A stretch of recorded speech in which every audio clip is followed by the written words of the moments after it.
Bonjour à vous qui regardez cette vidéo. Alors comme promis, on va s'attaquer aux différents branchements de vos boutons et joysticks. Dans un premier temps, vous allez devoir brancher toutes les masses de vos micro-switch ensemble à l'aide d'un seul câble qui sera branché sur un seul port du GPIO de votre Raspberry.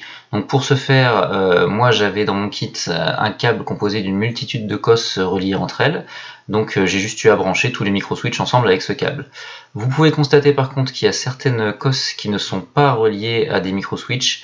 C'est tout à fait normal vu qu'il y a plus de cosses que de micro-switch à brancher. Veillez toutefois à ce que la partie isolante recouvre bien la partie en métal afin d'éviter toute électrocution.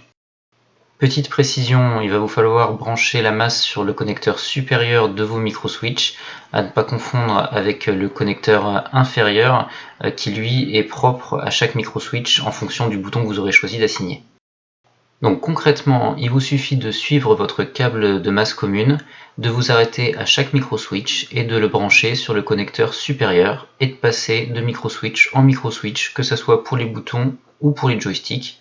Une fois que vous avez connecté l'ensemble, il vous suffit de brancher le câble sur le GPIO de votre Raspberry. Pour savoir à quel niveau du GPIO brancher votre câble, rien de plus simple, il vous suffit de vous référer à ce schéma que j'ai trouvé sur le net, donc qui assigne chaque port du GPIO à un bouton ou à une masse.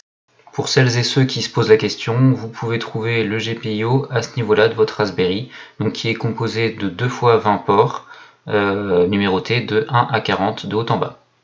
Prenons l'exemple de la masse, qui contrairement aux autres boutons peut être branchée sur différents ports du GPIO. Vous avez juste à le connecter à l'un des ports qui a la dénomination Ground.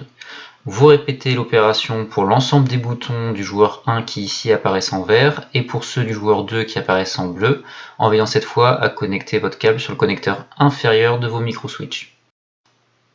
Voilà à quoi ça doit ressembler à l'issue de tous les branchements. Donc vous pouvez constater que ça fait beaucoup de câbles et que ça fait un sacré fouillis dans votre borne, raison pour laquelle je vous conseille vivement de faire ce que j'ai fait, c'est-à-dire de nommer l'ensemble de vos câbles à l'aide d'étiquettes adhésives notamment, en précisant à chaque fois joueur 1, bouton A, joueur 2, bouton B, de manière à pouvoir les repérer plus facilement au moment de tout brancher sur le GPIO de votre Raspberry.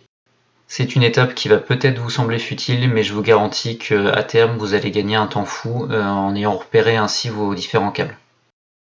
Voilà à quoi ça doit ressembler une fois tous les branchements terminés.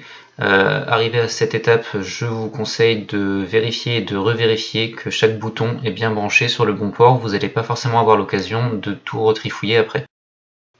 Ne vous reste plus qu'à faire un petit peu d'ordre à l'intérieur de la borne. Je vous conseille de regrouper les boutons par joueur. Donc moi j'ai utilisé des Serflex de couleur bleue pour les boutons bleus et couleur rouge pour les boutons rouges, tout simplement.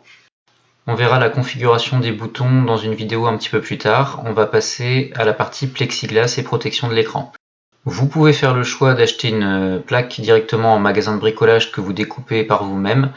Sachez toutefois que c'est assez difficile de faire des découpes propres. Pour ça, je vous conseille d'utiliser un cutter de chantier et une règle, et vous repassez plusieurs fois au même endroit pour finir par découper proprement votre plaque.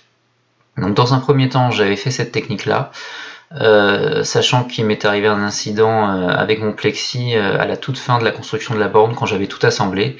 Il y avait quelques traces dessus, donc j'ai voulu utiliser un produit à vitre pour nettoyer mon plexi tout simplement.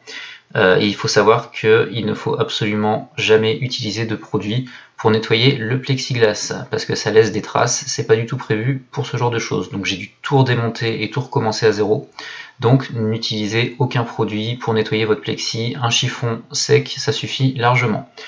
Donc vu que j'avais plus le courage de refaire toutes les découpes moi-même, parce que c'était assez fastidieux, j'ai fait le choix de commander directement un morceau de plexi déjà prédécoupé sur internet. Donc je vous mets les références, c'est le site plastiquesurmesure.com. J'ai commandé une plaque de PMMA en 2 mm, ça suffit largement, en 605 x 380 mm, et j'ai choisi tant qu'à faire la finition des tranches. Sachez que ça reste assez onéreux, j'en ai eu pour un peu plus de 30 €, donc je vous conseille, si c'est possible, de le faire quand même par vous-même. Il va vous falloir maintenant dissimuler votre écran derrière un cadre noir. Donc la plupart des gens utilisent de la peinture tout simplement. Moi j'ai fait le choix de l'adhésif de décoration comme précédemment.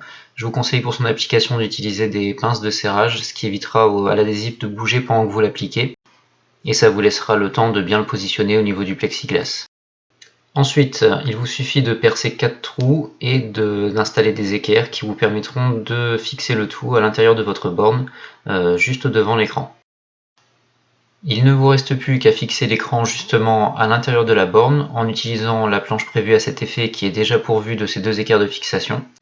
Et enfin, un dernier conseil, veillez à ce que l'écran repose entièrement sur toute la surface du plexiglas, parce que vu qu'il est fin et qu'il fait 2 mm, s'il n'est pas soutenu, il aura tendance à gondoler. Voilà ce qui conclut cette 5e vidéo. Donc dans la prochaine, on verra comment finaliser et terminer votre borne d'arcade complètement avant de passer à la configuration logicielle. À bientôt!